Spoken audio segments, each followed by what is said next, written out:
This is David Ranson, and welcome to our September webcast for clients at HCWE. The theme of this one is why US economic growth has sharply decelerated.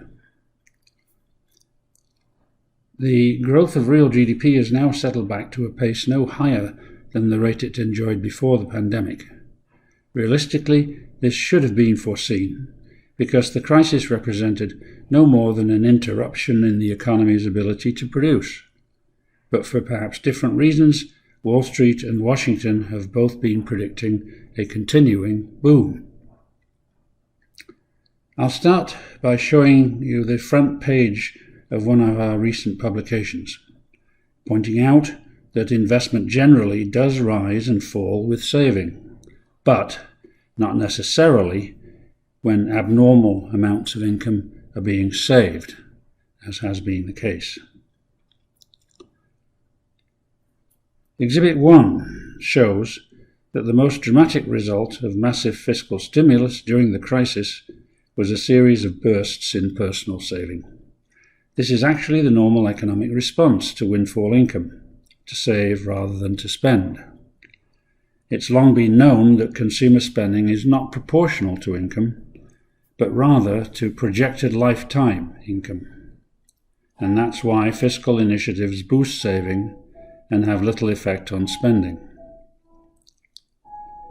Exhibit 2, how capital investment responded to the coronavirus crisis. Well, the capital spending might have been expected to follow saving up and down, but during the pandemic it hasn't done that at all, as Exhibit 2 demonstrates. The explanation is that because capital spending is the result only of intentional saving, that is to say, abstention from consumption, the pandemic has led to no change in the fraction of GDP devoted to capital investment. The third exhibit confirms that the pandemic experience is the exception and not the rule. Saving and investment really do correlate closely during the economy's routine ups and downs. High saving correlates with high investment, and low saving correlates with low investment. This chart is consistent with the familiar dollar-for-dollar relationship between the two. But the fiscal windfalls associated with pandemic politics have led to saving without investment.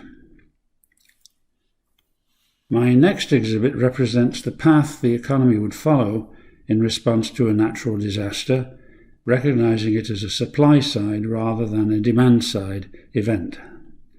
We published this diagram in March 2020, just prior to the first wave of pandemic shutdowns. We assumed that virtually no physical or human capital would be destroyed. Such a disaster is therefore not a conventional recession, but an interruption or hiatus in output. It was predictable that the economy would quickly return to, or nearly to, its original trend. Thereafter, we should expect the restoration of a growth rate comparable to what it was before the pandemic. Here's another of our reports, following this logic, called Why Post-Panic Economic Growth Will Be Subdued. It addressed the implication that economic growth would fall back to normal after the recovery was completed. The next slide, Exhibit 5, depicts one of the rare precedents we have for this kind of economic hiatus. Interruptions on the scale of the current pandemic are rare events, but 1958 was one. It happens that it coincided with the Asian flu outbreak. Output plunged at the end of 1957, then bounced back quickly and resumed its pre-recession trend. The experience provided a historically tested basis for anticipating the economy in 2020 and 2021, and that would be for rapid recovery, followed by a return to pre-pandemic growth. Exhibit 6 explains why overemphasis on unemployment resulted in forecasts that were too pessimistic. Like it or not, output is not proportional to the number of employed workers. The reason is the wide distribution of worker productivity and the implication that employers will hire back the most essential and productive workers first. So labour input faces diminishing returns. 90% of the workforce might result in almost the same output as 100% of the workforce. Financial capital is different though, and it's mobile. Every dollar of financial capital has the same potential productivity. During recovery, more and more capital is put back to use until all of it is fully utilised. At that point, output is back to a ceiling beyond which finite economic resources won't let it go. This happened, it seems, in April of this year. So economic growth decelerates to its prior trend, even though the unemployment rate is still elevated. Goldman Sachs currently forecasts a sharp economic slowdown, but not until mid-2022. Current data already imply the slowdown occurred in the third quarter of this year. Here's another HCWE paper, Capital Spending Misinterpretations. One of the arguments for a sustained boom has been based on reports of rapidly increasing capital spending. Here's the paper that explored how this issue has been misunderstood. Here's Exhibit 7. I showed in the second exhibit that the contribution of investment to GDP has remained virtually constant.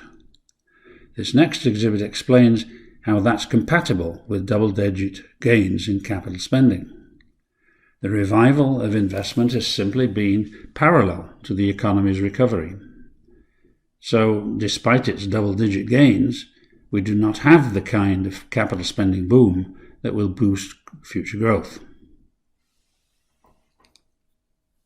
The next exhibit, 8, looks at another false interpretation that led to over-bullishness going forward. One segment of capital spending has been growing much faster than the rest. That, of course, is technology capital, which is officially referred to as intellectual property. It's easy to assume this increase would be an add-on to other segments, but it's not what happened. It's been fully offset by a decline in the construction segment. And it's not a coincidence. In this, as in other ways, the system is substituting one activity for another. It's bound by an overall resource constraint. You can't increase one segment of capital spending without reducing another one. And in this particular respect, the economy has been remarkably unchanged by the pandemic. Another Wainwright report, The Myth of Stimulus as Revealed by Recent International Experience. Expectations for a post-pandemic boom were also bolstered by several doses of extreme fiscal stimulus.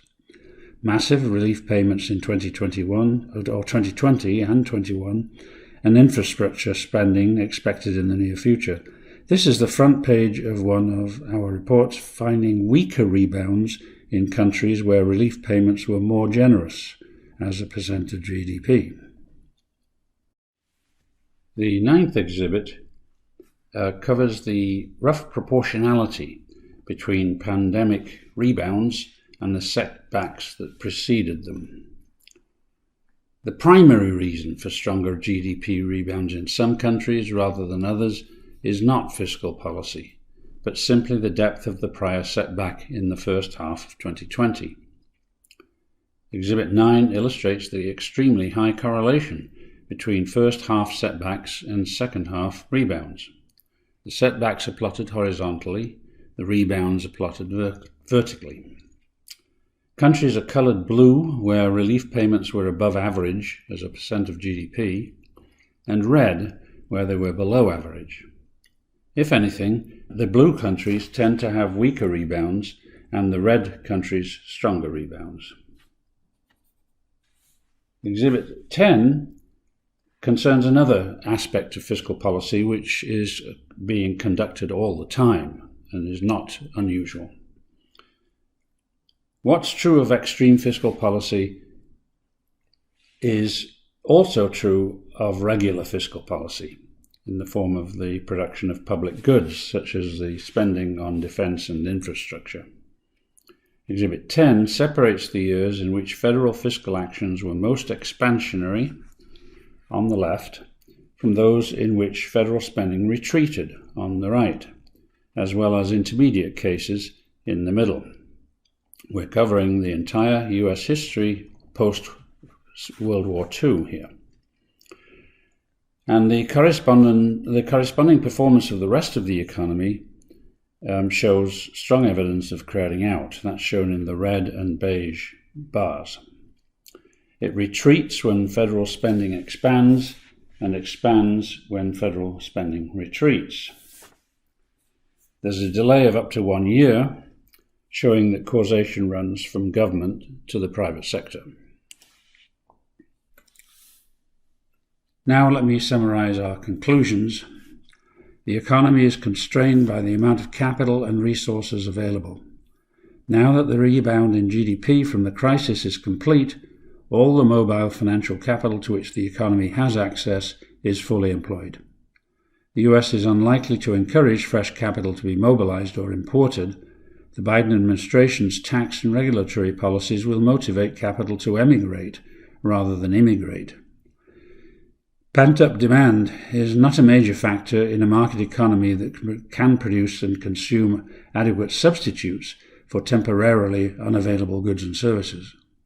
And international evidence indicates that the boost from stimulus efforts is likely to be illusionary.